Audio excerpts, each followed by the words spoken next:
Shalom, salam sejahtera bagi kita semua. Selamat malam.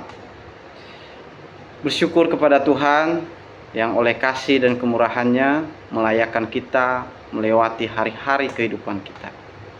Dan pada malam hari ini kita boleh berjumpa dalam edisi Renungan Malam tanggal 18 Oktober tahun 2025. Adapun firman Tuhan yang menjadi dasar perenungan kita terambil dari Perjanjian Baru, Injil Markus pasal 10 ayat 46 hingga ayat yang ke-52.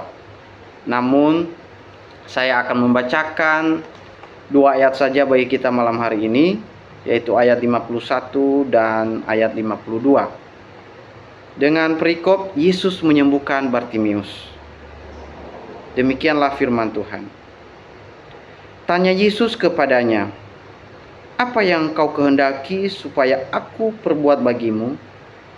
Jawab orang buta itu, "Rabuni, supaya aku dapat melihat." Lalu kata Yesus kepadanya, "Pergilah, imanmu telah menyelamatkan engkau." Pada saat itu juga melihatlah ia. Lalu ia mengikuti Yesus dalam perjalanannya.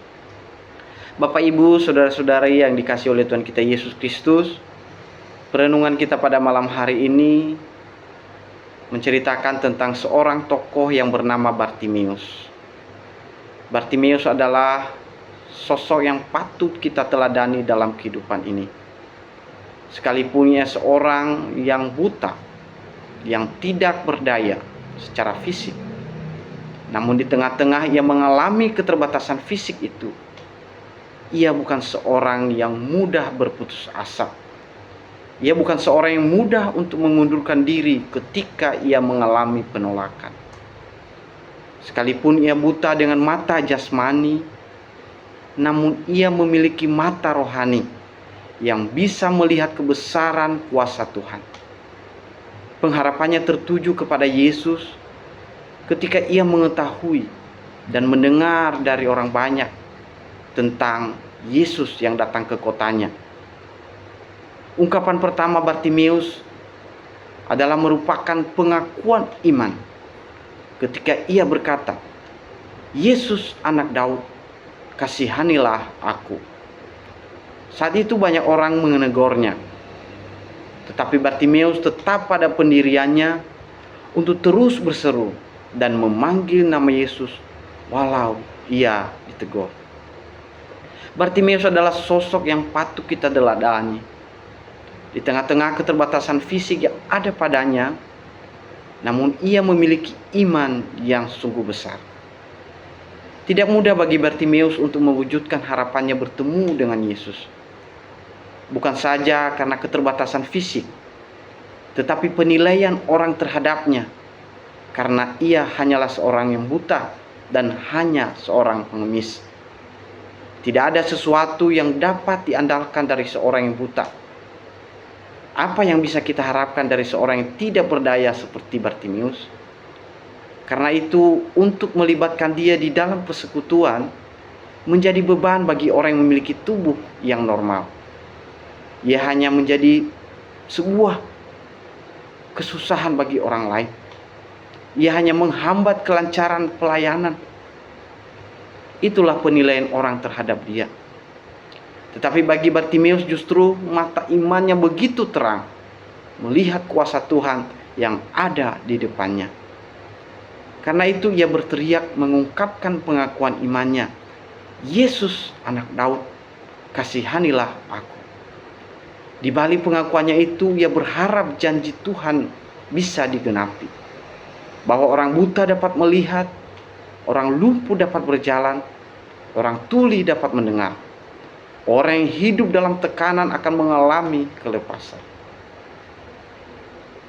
Harapannya itu yang diungkapkan dalam satu kalimat, Kyrie eleison, Tuhan kasihanilah aku. Semakin Bartimeus dilarang untuk berteriak, semakin kencang ia mengungkapkan pengakuan imannya. Semakin ia ditekan tidak bersuara, semakin ia dengan lantang menyatakan suara imannya bahwa Yesus adalah anak Daud. Ini merupakan sebuah ungkapan yang menjadi pelajaran yang berharga bagi kita yang hidup dalam keadaan sekarang ini. Bahwa kita jangan pernah berhenti berseru kepada Tuhan, walau keadaan tidak memungkinkan bagi kita untuk melakukannya. Jangan pernah padamkan semangat doa kita. Jangan pernah surutkan perjuangan iman kita cuma karena beratnya tantangan yang ada di hadapan kita. Percayalah kesetiaan kita di dalam doa, kesetiaan kita mencari Tuhan, sama seperti yang dialami Bartimeus, akan melapangkan jalan bagi kita untuk mengalami perjumpaan dengan Tuhan. Itu yang dialami Bartimeus ketika ia terus-menerus berseru, "Yesus anak Daud, kasihanilah aku." Lalu Yesus mendengar teriakannya dan menyuruh orang banyak untuk menyampaikan pesan bahwa Bartimeus dicari oleh Yesus. Dan akhirnya dia pun bisa bertemu dengan Tuhan. Hal kedua yang kita pelajari dari Bartimeus, yakni ia menanggalkan jubahnya dan berdiri untuk menjumpai Tuhan. Inilah tindakan simbolis untuk menanggalkan segala beban yang mendidik kehidupan. Bangkit di dalam iman untuk memandang kepada Tuhan.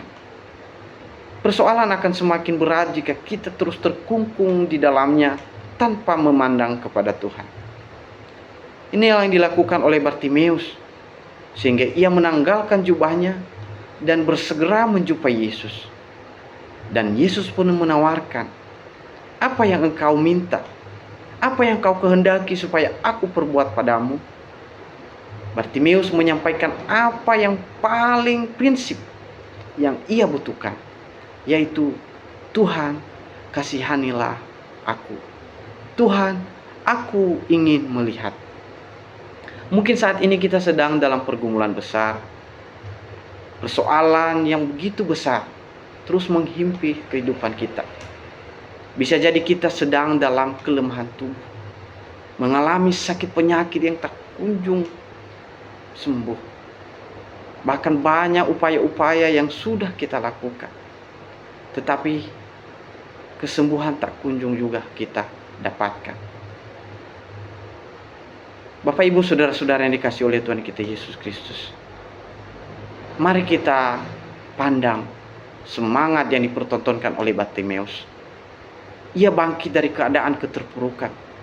Ia memandang kepada Tuhan dan ia percaya bahwa Tuhan akan membuka jalan baginya, sehingga segala persoalan yang dialami pasti terselesaikan.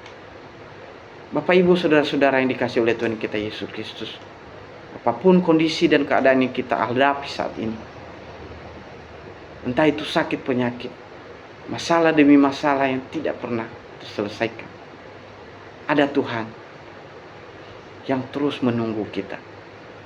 Berserulah kepada Tuhan, datanglah kepada Tuhan, nyatakanlah dengan jujur permintaan dan pergumulanmu kepada Tuhan. Tuhan akan mendengarkan. Kiranya Tuhan memberkati kita dan memampukan kita untuk memahami kehendak Tuhan dalam kehidupan kita. Tuhan Yesus memberkati. Mari kita berdoa. Kami bersyukur kepadamu Tuhan, karena tuntunan dan penyertaan-Mu yang senantiasa memampukan kami untuk dapat menjalani hari-hari kehidupan kami. Kami bersyukur Tuhan, firman-Mu yang telah Engkau perdengarkan bagi kami pada malam hari ini kembali menguatkan iman percaya kami kepada Tuhan, bahwa harapan kami satu-satunya hanya tertuju pada Tuhan. Sekalipun kami mengalami berbagai persoalan kehidupan, keadaan yang sulit untuk kami lalui dan untuk kami selesaikan, tetapi jika kami berseru dan memohon kepada Tuhan, maka Tuhan akan memberkati dan menolong kami untuk dapat menyelesaikan masalah itu. Kami mohon hikmat Tuhan beserta kami, menuntun dan memberkati kami. Kami serahkan kehidupan kami, hari-hari kami ke depan. Kiranya Tuhan senantiasa menuntun dan memberkati kami. Ini doa dan pergumulan kami, demi dan oleh Yesus kami berdoa dan mengucap syukur. Amin. Terima kasih. Tuhan Yesus memberkati.